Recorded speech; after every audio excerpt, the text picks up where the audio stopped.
All right, here in this video, what I'm going to do is I'm going to walk you through the Cannizzaro reaction, the mechanism of it, and then I'm going to take you through the separation process, the extraction that you need to do in order to get your two products separated from each other. It's not actually as hard as you might think.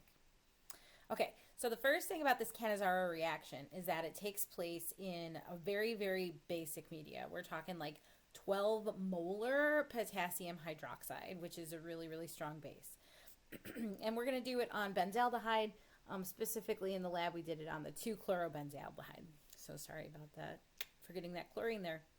The first step of the mechanism is the hydroxide is the nucleophile and the carbonyl carbon is the electrophile. So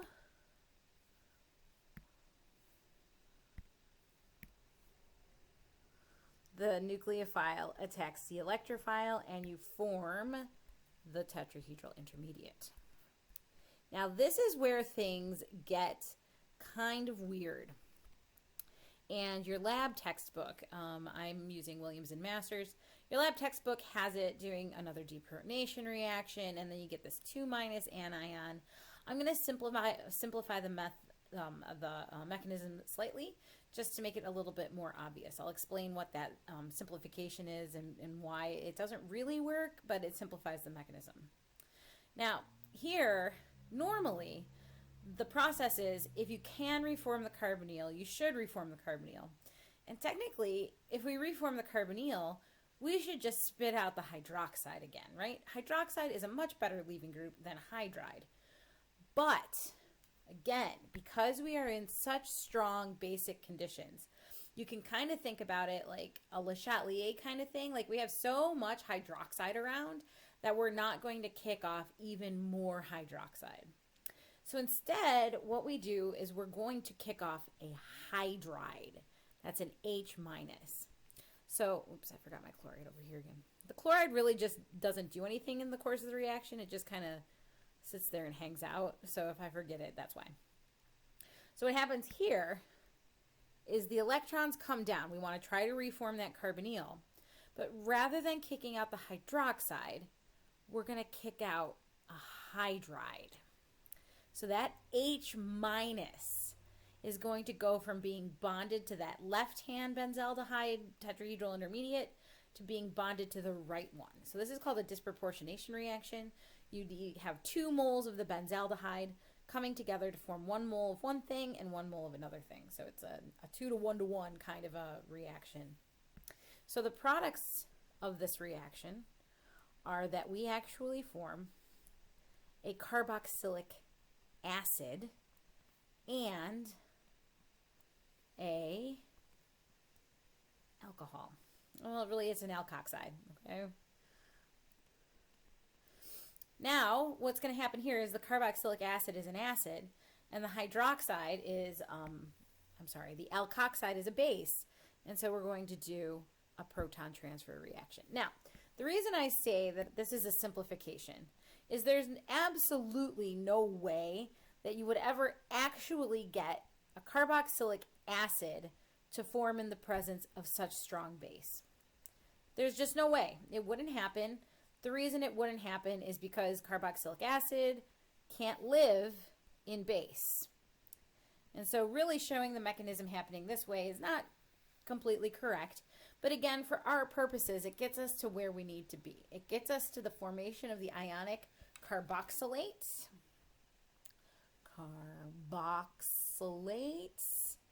And an alcohol.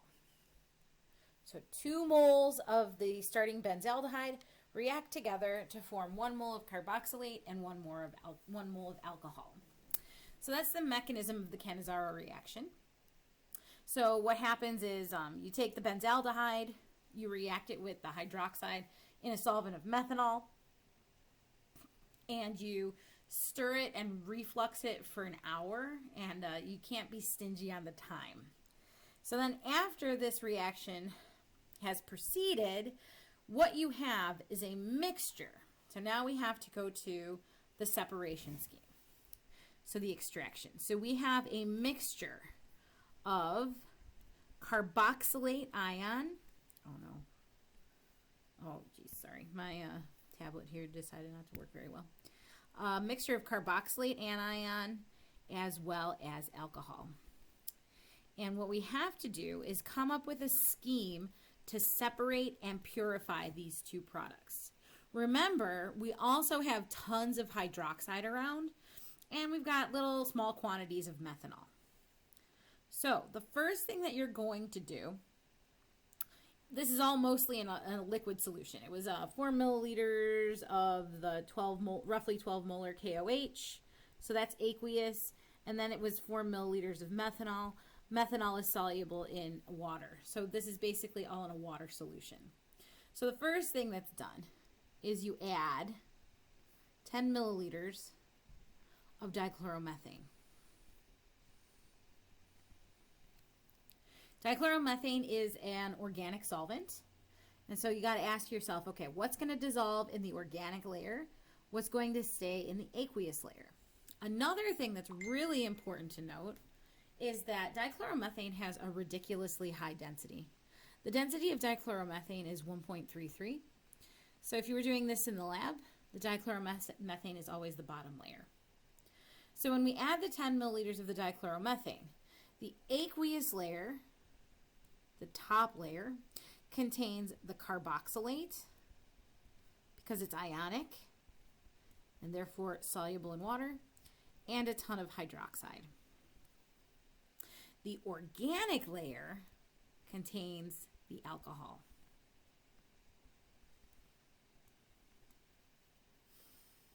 So now we're going to have these two things, and you're going to do that two times. So you take it and you have your mixture, add 10 milliliters of dichloromethane, drain off the bottom layer and put that in its own container. That's the organic layer. Then back to the aqueous layer that's still in your separatory funnel, you add another 10 milliliters of dichloromethane and combine the organic layers. So that's a 2 times 10 milliliter dichloromethane wash to clear the alcohol away from the carboxylate and the hydroxide. So now we're going to take each one of these step by step. So first we're going to look at the aqueous layer. The aqueous layer contains the carboxylate and the hydroxide. We need to protonate it because we need it to come out of that solution. It is completely water soluble. It's all in there. We need to give it some protons. Now you've got to give it kind of a lot. So we added concentrated dichloromethane until we got a pH. We were shooting for neutral, or like, maybe a little bit acidic, maybe like a pH of 5, I think is what I told them in the lab. But we ended up overshooting it and getting to like a pH of 2. The reason that you have to add so much is because both of these things need to be neutralized. Both of them are in the solution. It's 12 molar KOH. So we have to add significant quantities in order to neutralize all of the base that we have. It's pretty cool. Every drop causes the carboxylic acid to precipitate out of the solution. And so every drop of the hydrochloric acid into the flask causes a bunch of solid to form. And my students, it was really puffy. And so I was afraid that we were making something else besides the carboxylic acid. Because it was just really, really fluffy and puffy, and it looked like we had so much solid forming, and I was concerned that maybe something was going wrong with the reaction, but it wasn't. I think it was fine. So after we protonate both of these things and we get to an acidic pH, we then have solid carboxylic acid in basically water with some potassium chloride that's also, just dissolved. So after we get the solid carboxylic acid, it's filtered and dried to remove that liquid that it's with, and then we get our solid carboxylic acid.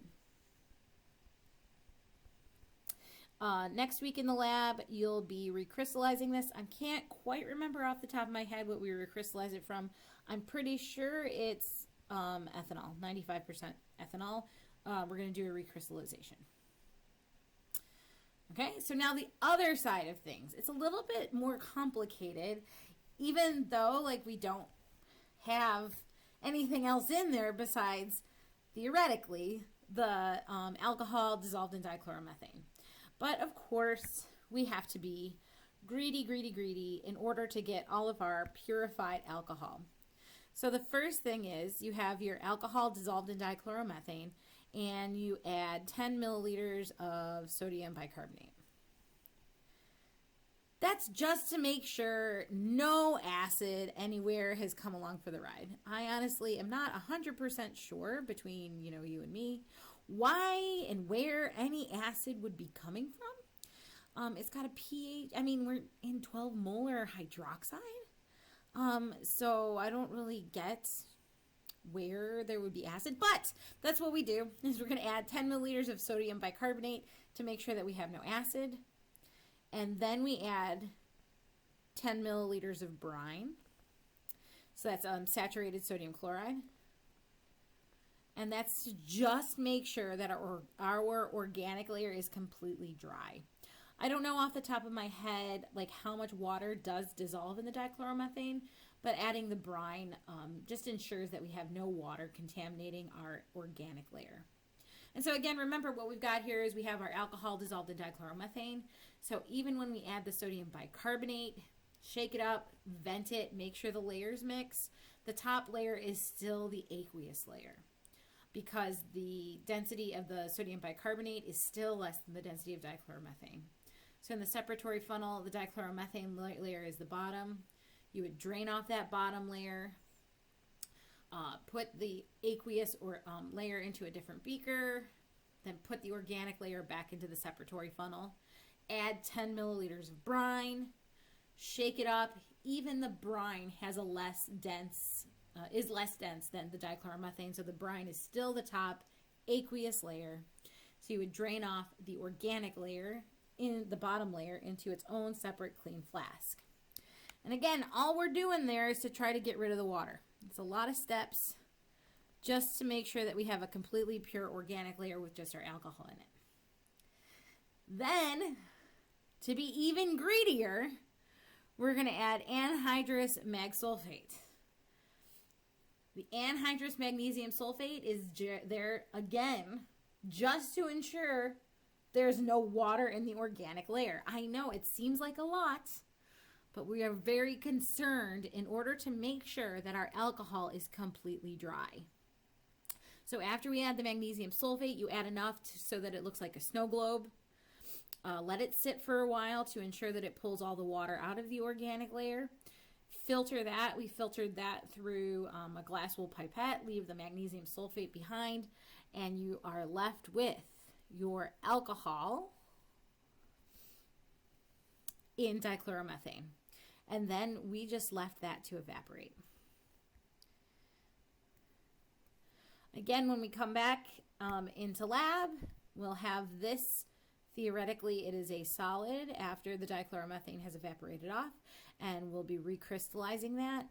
Again, I'm not 100% sure what we Oh, you know what? I'm not 100% sure what my recrystallizing solvents are at the moment. I'm kind of getting the hint that maybe this might be water and this one might be ethanol. But don't quote me on that. I'd have to look at my notes. But we'll be recrystallizing that in lab this week. And so the whole thing that you're going to find is we're going to have two. You're going to notice the difference of them based on their IRs. Hopefully the thing that jumps out at you is here we have a carboxylic acid.